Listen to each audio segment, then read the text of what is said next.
Hello students, welcome to the class 10+1 physics unit 1। आज हम इसमें डिस्कस करेंगे practical units for measuring length, mass and time.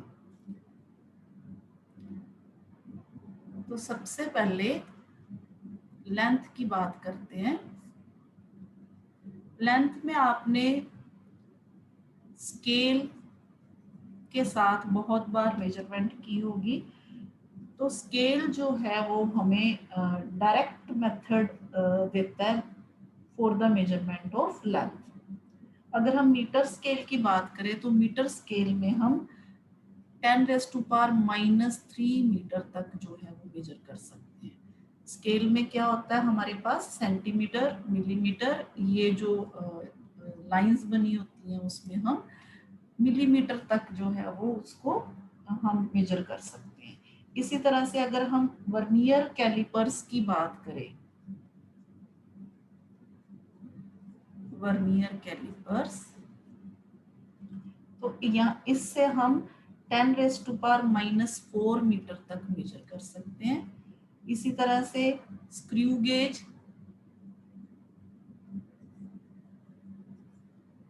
10⁻⁻⁵ metre तक इससे हम मेजर कर सकते हैं। तो अब बहुत ज्यादा छोटी मेजरमेंट के लिए, इससे भी अगर कोई छोटा साइज हो तो हमें ये चीजें जो है वो हमारी हेल्प नहीं करती। उसके लिए इनडायरेक्ट मेथड यूज करते हैं हम। ठीक है, these are some direct methods.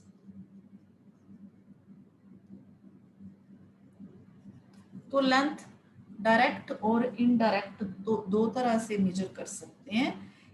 Small length जो है डिस्टेंसेस के लिए भी और लार्ज डिस्टेंसेस के लिए भी। इसी तरह से अगर हम लार्ज डिस्टेंसेस की बात करें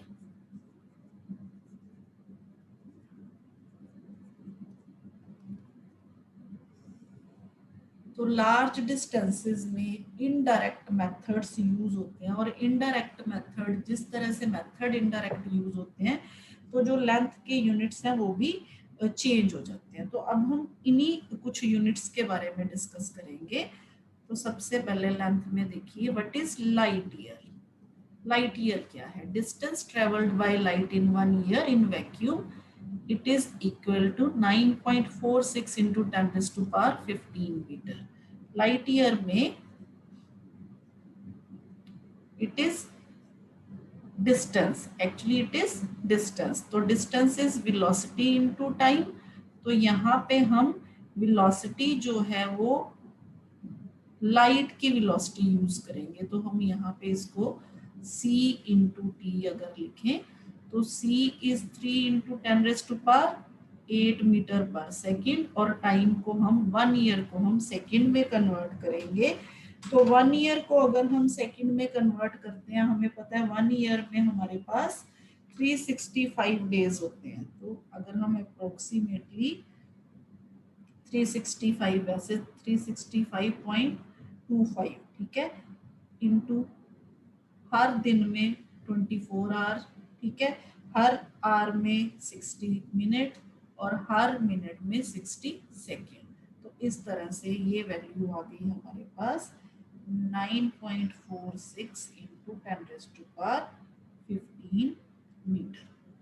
अब what is astronomical unit? Astronomical unit जो होता है ये है mean distance between earth and sun. ठीक है, इसी तरह से पार सेकेंड, पार सेकेंड जो है वो 3.26 लाइट ईयर के बराबर है। पार सेकेंड को किस तरह से मेजर करते हैं? It is the distance eight which N arc of 1 astronomical unit subtends an angle of 1 second of arc. जैसे मान लीजिए हमारे पास यहाँ पे सेंटर है सर्कल का, और यहाँ से ये अर्थ की पोजीशन है, अर्थ की पोजीशन से लेके ये सन की पोजीशन है। यहाँ ये डिस्टेंस हमें पता है 1 एस्ट्रोनॉमिकल यूनिट है। तो अगर हम इसको आर्क मान ले, सर्कल ड्रॉ करें, ये मान लीजिए 1 सेकेंड है। तो इतना एंगल जब हम कवर करेंगे तो ये जो डिस्टेंस है दिस डिस्टेंस इज 1 पारसेक। इस तरह से हम पारसेक है जो क्यों थीटा, अगर हम थीटा जो है वो मान लें लेंथ बाय रेडियस, तो यहाँ से हमारे पास हमें क्या चाहिए, हमें चाहिए यहाँ पे 1 पारसेक जो रेडियस है हमारे पास, radius is equal to L divided by theta आ जाएगा।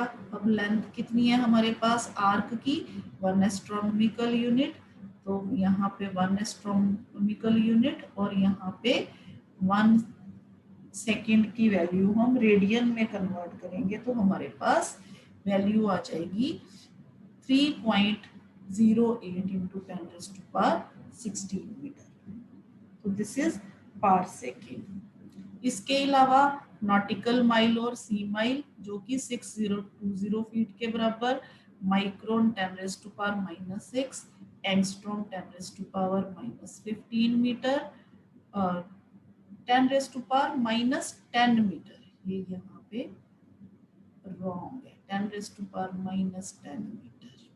ठीक है, इसी तरह से 1 फुट जो है वो इतने मीटर के बराबर और 1 इंच जो है 0.025 मीटर के बराबर है। तो ये हो गए हमारे पास some practical units of length. अब हम देखेंगे लेंथ को मेजर करने के इनडायरेक्ट मेथड। इनडायरेक्ट मेथड में सबसे पहला मेथड ट्रायंगुलेशन मेथड।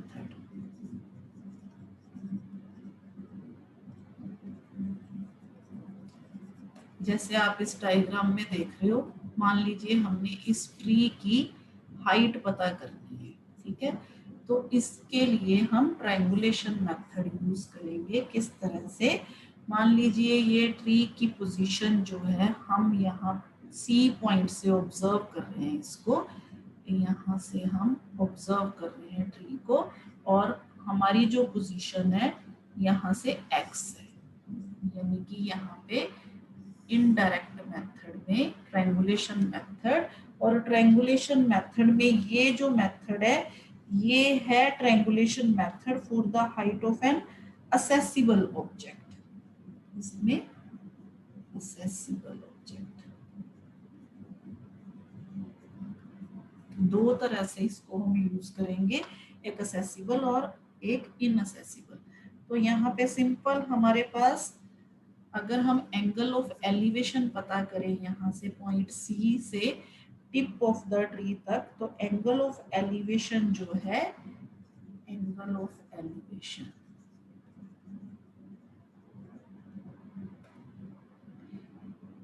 यानी कि एंगल, अगर ये हमारे पास ए पॉइंट है, यहाँ पे हमारे पास सी है और यहाँ पे बी है, तो angle A C B is equal to theta which is angle of elevation.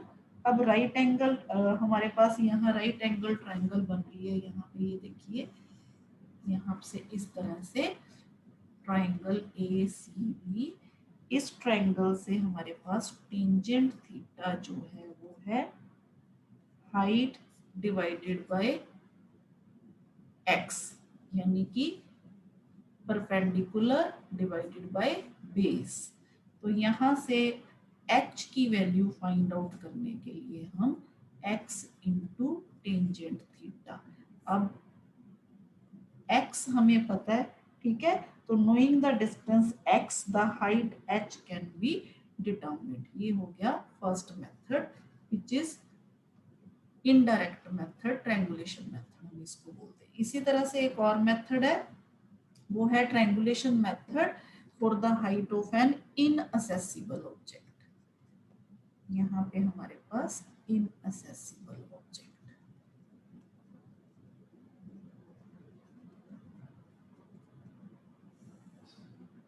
तो इसमें क्या करेंगे हम, इनअसेसिबल ऑब्जेक्ट्स में मान लीजिए हमारे पास ए बी जो है हाइट है किसी माउंटेन की, मान लीजिए यहाँ से, ठीक है, जो हमने ऑब्जर्व करनी है। अब हम क्या करेंगे, we first measure the angle of elevation of its peak from a point C, इस पॉइंट से हम ऑन द ग्राउंड, ठीक है, लेट इट बी θ1। तो सबसे पहले हम सी पोजीशन से जो है वो एंगल जो है वो मेजर करेंगे। तो यहाँ पे हमारे पास angle A C B is equal to θ1 आ गया, ठीक है। अब हम क्या करेंगे, थोड़ा सा डिस्टेंस इस तरफ मूव करेंगे, इस तरफ, ये डिस्टेंस हमें पता है, मान लीजिए डी डिस्टेंस। हम डी पोजीशन पे, पहले सी से अब डी पोजीशन से हम एंगल ऑफ एलिवेशन पता करेंगे। वो मान लीजिए हमारे पास एंगल जो है A D B, angle A D B θ2। अब ये जो डिस्टेंस है ना, ये वाला डिस्टेंस, इसको मान लीजिए x है, ठीक है। इस डिस्टेंस को हमने x मान लिया। अब हम दोनों राइट एंगल ट्रायंगल, सबसे पहले राइट एंगल ट्रायंगल जो है हमारे पास A B C, A B C यानी कि ये वाला स्मॉल ट्रायंगल, यहाँ से हम कॉट θ1 फाइंड आउट कर लेंगे। अब थीटा जो टेंजेंट होता है वो होता है परपेंडिकुलर डिवाइडेड बाय बेस, तो यहाँ से हमारे पास बेस डिवाइडेड बाय परपेंडिकुलर यानी कि x बाय h। इसी तरह से हम दूसरे राइट एंगल ट्रायंगल से ए बी डी, बड़े वाले ट्रायंगल से हम कॉट θ2 फाइंड आउट कर लेंगे, जो है D B divided by A B. अब यहाँ पे D B X plus D के बराबर है और ए बी इज एच। ये दो इक्वेशंस बन गई हमारे पास। तो इन दोनों इक्वेशंस को हम क्या करेंगे, कॉट θ2 में से कॉट θ1 को माइनस कर देंगे, तो ये आ गया D plus x divided by H minus x by H. तो यहाँ से हमारे पास डी बाय एच, अब डी भी हमें पता है, ठीक है। तो यहाँ से हमारे पास एच की वैल्यू जो है वो आ गई D divided by cot θ2 minus cot θ1। तो इस इक्वेशन में knowing D the height h can be determined. h can be determined। बहुत ही सिंपल मेथड। तो इसी तरह से अब हम आगे चलते हैं पैरेलैक्स मेथड की तरफ। तो parallax method to determine the distance of a planet, मान लीजिए हमने किसी प्लैनेट का डिस्टेंस मेजर करना है, तो उसके लिए हम पैरेलैक्स मेथड जो है वो यूज करते हैं। बेसिकली पैरेलैक्स मेथड होता क्या, हमें पता है, जब हम हमारे लेफ्ट और राइट दो आईज होती हैं, लेफ्ट राइट आई और राइट आई। कई बार हम क्या करते हैं, अगर हम एक आंख को बंद करके, मान लीजिए लेफ्ट को बंद करके राइट से किसी ऑब्जेक्ट को देखें तो उसकी पोजीशन यहाँ पे नजर आएगी। अब हम राइट आईज को बंद करके, राइट आई को बंद करके लेफ्ट से देखें तो यहाँ पे पोजीशन नजर आएगी। मतलब पोजीशन वेरी करती है ऑब्जेक्ट की, अगर हम लेफ्ट और राइट आई से देखें। इसी तरह से अगर आप किसी पेन को अपने नाक के पास धीरे धीरे लेके आओ तो आपको दो दो पेन दिखाई देंगे, ठीक है। तो it is due to parallax. तो ये इसको हम पैरेलैक्स बोलते हैं। तो parallax is the apparent shift in the position of an object with respect to another when we shift our eye sidewise, ठीक है। तो अब हम क्या करेंगे, इसी मेथड की हेल्प से हम डिस्टेंस ऑफ द मून और एनी प्लैनेट जो है वो ऑब्जर्व करेंगे। तो सबसे पहले हम मान लीजिए हमारे पास, हमने डिस्टेंस ऑब्जर्व करना है किसी प्लैनेट का, फार अवे प्लैनेट का। इस तरह से मान लीजिए ये हमारी लेफ्ट आई है, ये हमारी राइट आई है और ये जो है ऑब्जेक्ट है जिसको हम देख रहे हैं। तो इसमें ये जो डिस्टेंस है लेफ्ट और राइट आई के बीच में, ये बी है, ठीक है। तो अब इसी चीज को हम यूज करके, ये जो थीटा एंगल बन रहा है इसको हम पैरालेक्स और पैरालेक्टिक एंगल बोलते हैं। तो इसी मेथड से कैसे हम किसी ऑब्जेक्ट प्लेनेट का डिस्टेंस मेजर करते हैं वो देखिए। यहाँ पे मान लीजिए हमारे पास कोई प्लेनेट है पी, तो पी प्लेनेट को हमें इसका जो डिस्टेंस है मेजर करना है, मान लीजिए अर्थ से। तो उसके लिए हम क्या करेंगे, we observe it simultaneously from 2 points on the earth. वो कौन से 2 पॉइंट्स है, मान लीजिए ए एंड बी। ये 2 पॉइंट्स हैं हमारे पास, ए और ये बी।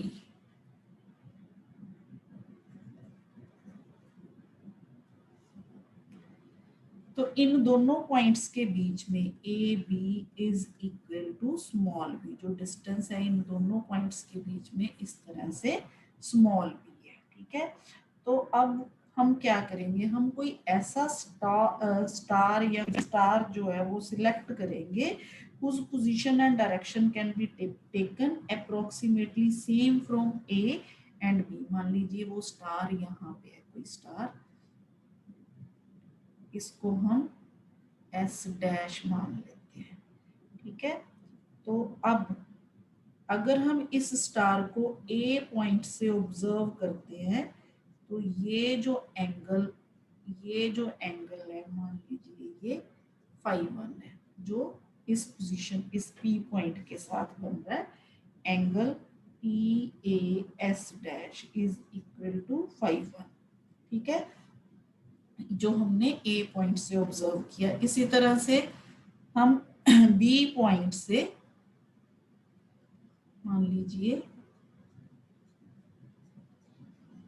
ये जो एंगल है φ2 है, तो φ1 and φ2 are measured from the two observatories at the same time, ठीक है। तो यहाँ पे हमारे पास आ गया angle P B S dash, star S dash. तो अब ये एंगल जो है वो φ2 है। अब हमें पता है कि स्मॉल बी जो डिस्टेंस है it is very very less than the distance of planet.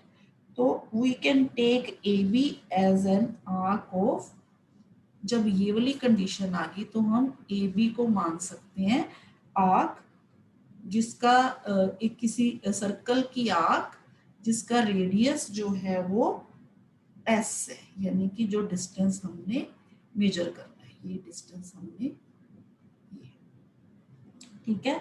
तो अब यहां से हमारे पास थीटा जो होगा, theta is arc divided by radius.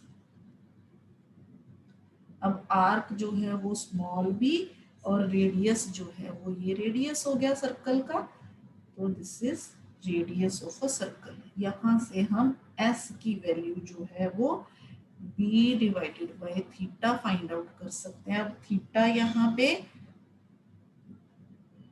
ये रहा थीटा, अगर हम इस पिक्चर के साथ इसको कंपेयर करें, दिस इज थीटा। अब थीटा कैसे निकालेंगे हम, थीटा निकालने के लिए थीटा इज इक्वल टू, अगर हम थीटा, अगर हम ये वाला एंगल जो है ये φ1 होगा, इसी तरह से ये एंगल φ2 होगा। तो theta is equal to φ1 plus φ2,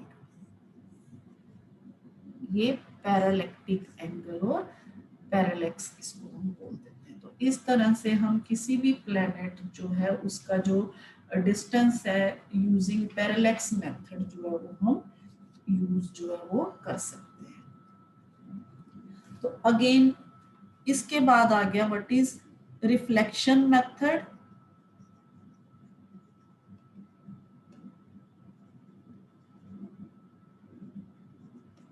और इको मेथड। इसमें सब एक जैसे, और लेजर मेथड। बेसिकली होता क्या है, इको मेथड क्या है, रिफ्लेक्शन मेथड क्या है। मान लीजिए आप किसी खाली हॉल या बहुत बड़े कमरे में अगर आप बोलते हो, तो साउंड क्या करती है, हमें थोड़ी देर बाद वापस सुनाई देती है, जो हम बोलते हैं वो हमें वापस सुनाई देता है, तो इसको हम कहते हैं eco.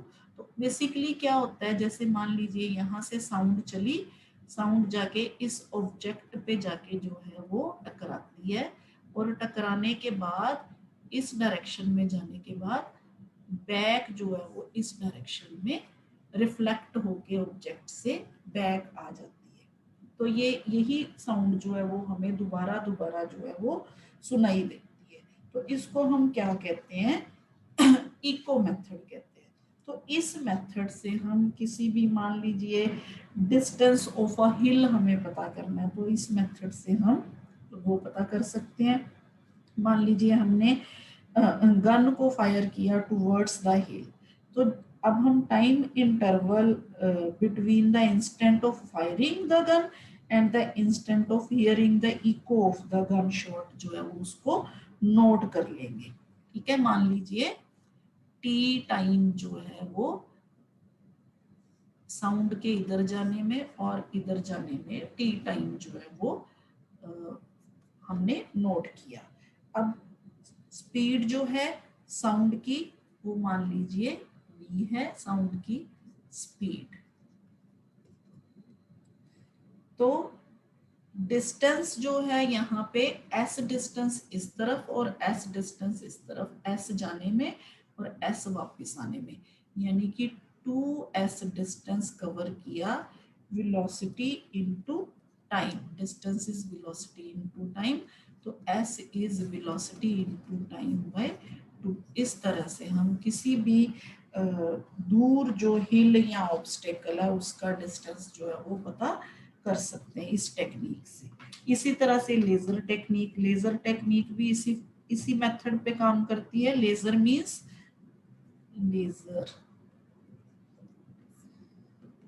Laser means light amplification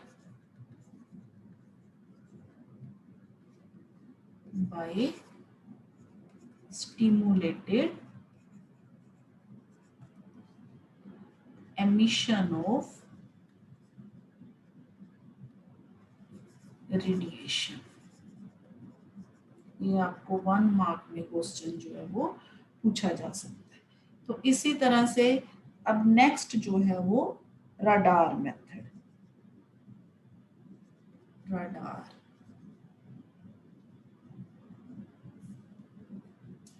basically what is radar?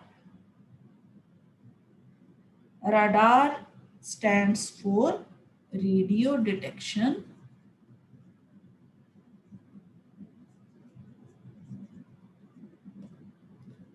and ranging। तो सेम जिस तरह से हमने इको मेथड यूज किया, सेम उसी तरह से हम राडार मेथड जो है वो, सॉरी यहाँ पे राडार, ठीक है। तो यहाँ पे हम क्या करेंगे, राडार मेथड में क्या होता है, radar can be use to measure accurately the distance of near by planet such as, जैसे हम वीनस का मान लीजिए हमने डिस्टेंस पता करना है, यहाँ राडार यूज होता है। मान लीजिए जैसे हमारे जो फौजी भाई हैं वो अगर मान लीजिए किसी दुश्मन का जो जहाज है या एयरक्राफ्ट है वो हमारे इंडियन जो फील्ड है उसमें अगर आ जाता है, तो रडार की हेल्प से उसका पता किया जा सकता है। इसमें क्या होता है, सबसे पहले वेव्स ट्रांसमिट की जाती है with the help of transmitter. यहाँ पे ट्रांसमीटर की हेल्प से वेव्स जो है, रेडियो वेव्स जो है वो ट्रांसमिट होती हैं, जो जाके ऑब्स्टेकल के साथ टकराती हैं और रिफ्लेक्ट हो जाती हैं बैक। इस तरह से बैक आ जाती है, जिसको डिटेक्टर या रिसीवर जो क्या करता है, डिटेक्ट कर लेता है। ठीक है, तो ये डिटेक्टर से डिटेक्ट होती हैं। सेम उसी तरह से अगर हम डिस्टेंस पता करें तो it will C into T by 2। Same उसी मेथड से 2s is equal to velocity into time. यहाँ पे वेलोसिटी हम लेंगे लाइट की velocity, which is 3 into 10⁸ metre per second, क्योंकि रेडियो वेव्स जो है वो इलेक्ट्रोमैग्नेटिक वेव्स हैं, और इलेक्ट्रोमैग्नेटिक वेव्स जो है वो लाइट की स्पीड से ट्रांसमिट करती है। तो इस तरह से हम यूज कर सकते हैं रडार मेथड किसी भी ऑब्जेक्ट को जो है वो देखने के लिए, उसका डिस्टेंस पता करने के लिए। अब नेक्स्ट है हमारे पास सोनार मेथड। तो सोनार मेथड में हम सोनार, अब sonar is sound navigation and ranging, sound navigation and ranging. तो इसमें क्या होता है, इसमें जो है फ्रीक्वेंसीज ग्रेटर देन 20,000 हर्ट्ज जो है वो यूज होती है, यानी कि अल्ट्रासोनिक वेव्स जो है वो यूज होती है। इसमें हम अल्ट्रासोनिक वेव्स जो है वो यूज करते हैं।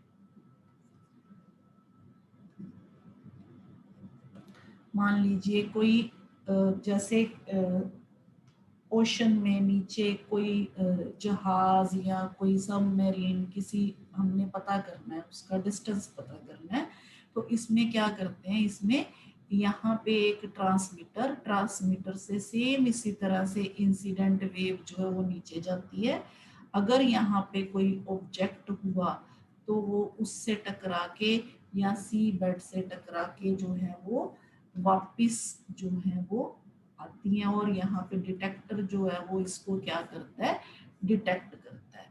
तो सेम इसी मेथड से s is equal to v into T by 2 हम डिस्टेंस जो है वो कैलकुलेट कर सकते हैं अल्ट्रासोनिक वेव्स की मदद से इन वाटर।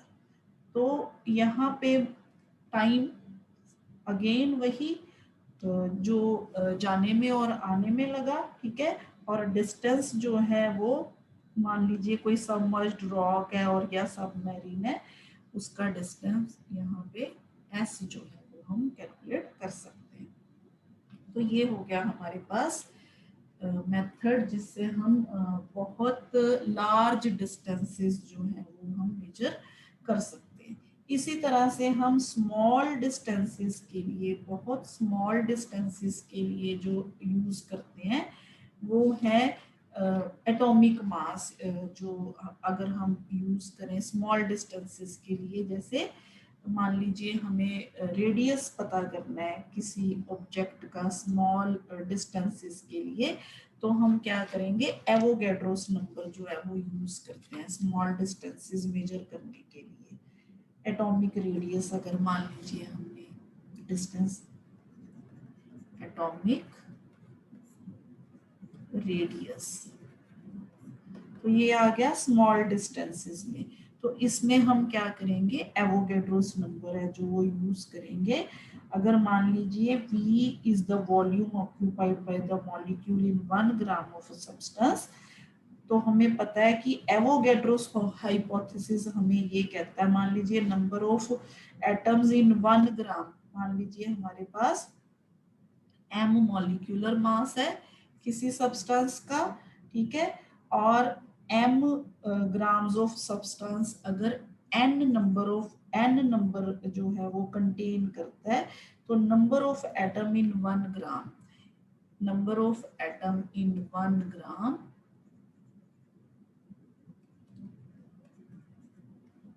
वो होगा n डिवाइडेड बाय m।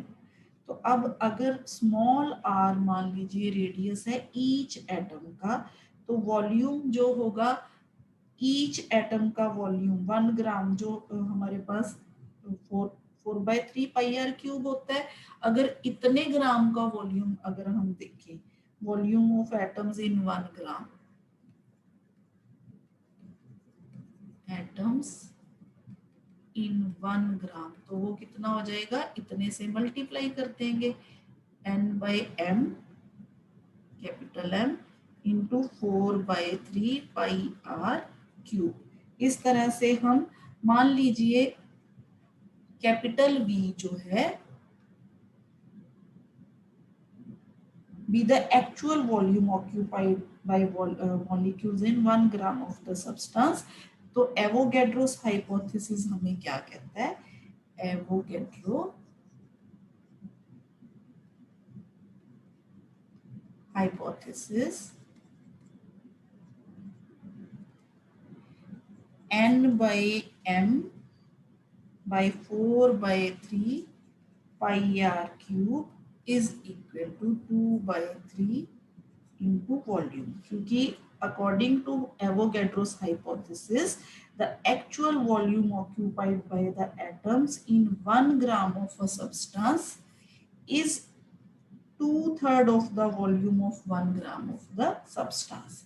तो अब यहाँ से मान लीजिए हमारे पास रो जो है वो डेंसिटी ऑफ द सब्सटेंस है, तो रो होता है मास पर यूनिट वॉल्यूम। तो अब मास हमारे पास 1 है, 1 यूनिट है, तो 1/v, यहाँ से v जो है वो हमारे पास 1/रो आ गया। तो इस इक्वेशन में n/m 4/3 πr³ is equal to 2/3 into 1/रो, और यहाँ से r की वैल्यू जो है वो m डिवाइडेड बाय 2/n/रो 1/3। तो यहाँ से हम इस मेथड से हम radius of an atom of the substance can be determine. तो ये तो था लेंथ का। अब हम देखेंगे मास।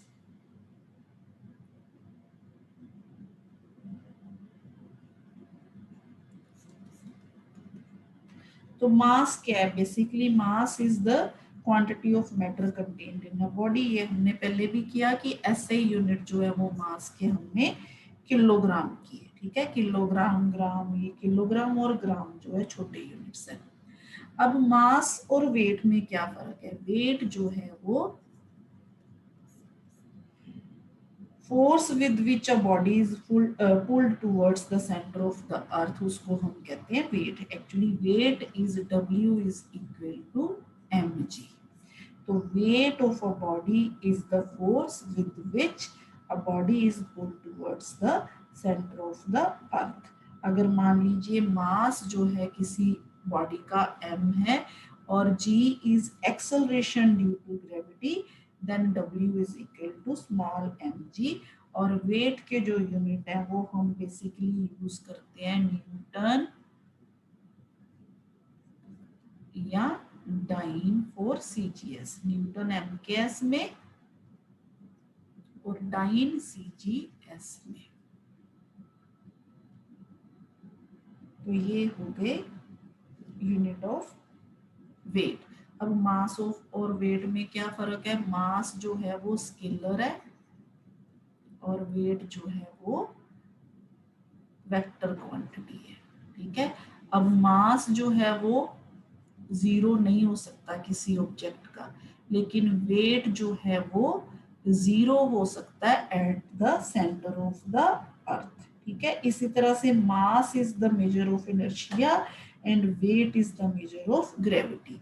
मास जो है वो कहीं भी चेंज नहीं होता, प्लेस टू प्लेस चेंज नहीं होता, लेकिन वेट जो है अगर ग्रेविटी चेंज हो जाती है तो वेट भी जो है वो चेंज हो जाता है। एक्सेलरेशन ड्यू टू ग्रेविटी के कारण वेट भी जो है वो चेंज हो जाता है, ठीक है।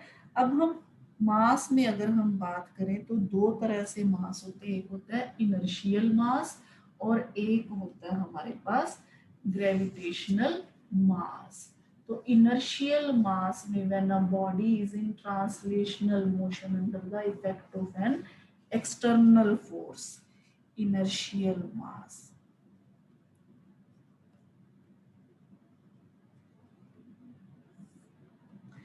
it determines the its inertia in translatory motion. ठीक है, तो mass of the body, the mass of a body which determines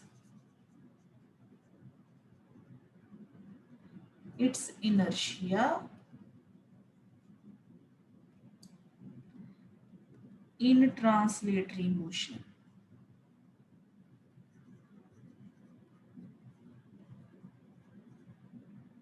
इसको हम इनर्शियल मास कहते हैं। जैसे न्यूटन सेकंड लॉ हमने पढ़ा है, F is equal to M A. यहाँ से अगर हम मास निकालें F बाई ए, तो ये होगा हमारा इनर्शियल मास। अब मेजरमेंट ऑफ इनर्शियल मास के लिए हम इनर्शियल बैलेंस यूज करते हैं। This is inertial balance. ये जो हम पिक्चर में आप देख रहे हो, ये इनर्शियल बैलेंस है। It consist of long strip of metal. ये स्ट्रिप है मेटल की। One end of this strip is clamped to a table. यहाँ पे देखिए टेबल पे ये वाला जो एंड है इसको फिक्स किया हुआ है, ठीक है। Other end of the strip carries a pan. यहाँ पे एक पैन है जिसमें हम वेट रख सकते हैं, मास रख सकते हैं, जिसका इनर्शियल मास हमने पता करना है, ठीक है। तो जब हम इस स्ट्रिप को वाइब्रेट करते हैं एक्सटर्नल फोर्स अप्लाई करके, तो its inertia comes into play. तो पीरियड ऑफ वाइब्रेशन, ये वाइब्रेट करेगी, is directly proportional to the square root of the mass of the body. तो अब हम मान लीजिए किसी बॉडी का हमने इनर्शियल मास पता करना है, तो उसके लिए हम क्या करेंगे। मान लीजिए हमारे पास दो ऑब्जेक्ट्स हैं M1 एंड M2। मान लीजिए M1 मास हमें पता है, ठीक है। M2 का मास हमने पता करना है, तो हम दोनों मासेस को बारी बारी यहाँ स्ट्रिप में रखेंगे। पहले हमने M1 मास रखा, तो M1 मास को जब हम रखेंगे तो हमें इक्वेशन मिलेगी। अगर इस इक्वेशन को हम इस वे से लिख सकते हैं ना, तो यहाँ से हमें इक्वेशन मिलेगी टाइम पीरियड के लिए। T1 square is equal to M1। अब इसी तरह अगर हम M2 मास रख के इसको वाइब्रेट करें, तो इसका टाइम पीरियड जो होगा T2 square is equal to M2। अब हमने क्या करना है, M2 divided by M1 which is equal to T2 square by T1 square। यहाँ से हमें M2 पता चल जाएगा which is equal to M1 T2 square divided by T1 square। क्योंकि M1 की वैल्यू हमें पता है, T2 और T1 हम कैलकुलेट कर लेंगे। तो इस तरह से हम इनर्शियल मास जो है किसी भी बॉडी का वो पता कर सकते हैं, ठीक है। इसी तरह से ग्रेविटेशनल मास जो होता है when a body is under the effect of gravity, जैसे अभी मैंने आपको बताया, तो इस मास को हम ग्रेविटेशनल मास जो है वो कहते हैं।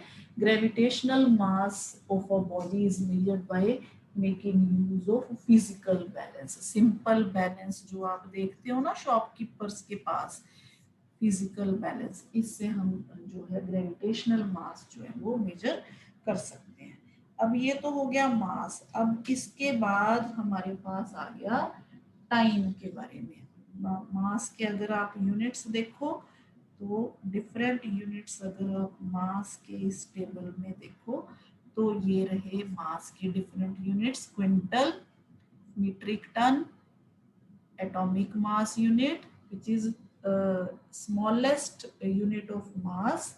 इसके अलावा स्लग, पाउंड, और सबसे बड़ा जो यूनिट है वो है Chandrasekhar limit, CSL, which is 1.4 times the mass of a sun. इसको हम चंद्रशेखर लिमिट जो है वो बोलते हैं। तो ये डिफरेंट यूनिट्स है to measure mass of the object, ठीक है।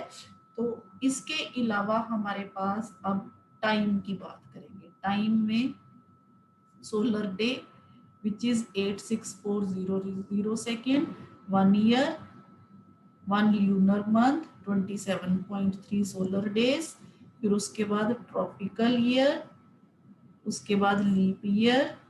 हमें पता है लीप ईयर में 29 डेज होते हैं फरवरी मंथ में, ठीक है। तो यहाँ हम बात करेंगे टाइम की। अब टाइम जो है, जो बेसिकली टाइम जो है क्या है, कोई भी दो इवेंट्स के बीच में अगर हम टाइम डिफरेंस देखते हैं तो हम उसको क्या बोल देते हैं, तो उसको टाइम बोल देते हैं, ठीक है। तो टाइम के लिए हमने टाइम के लिए पढ़ा था मेजरमेंट ऑफ टाइम में, to measure any time interval हमें पता है कि हमें किसकी जरूरत होती है, क्लॉक की जरूरत होती है, ठीक है।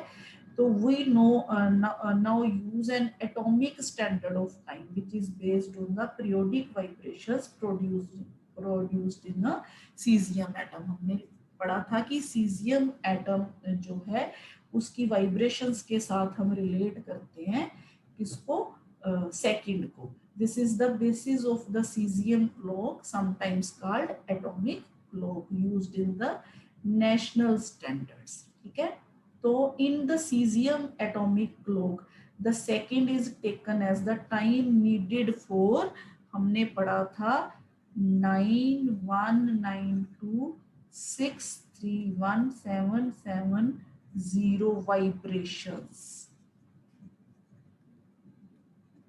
of the radiation corresponding to the transition between the two hyperfine levels of the ground state of cesium 133 atom, ठीक है। ये हमने पढ़ा था जब हमने टाइम के यूनिट्स जो है डेफिनेशन की थी।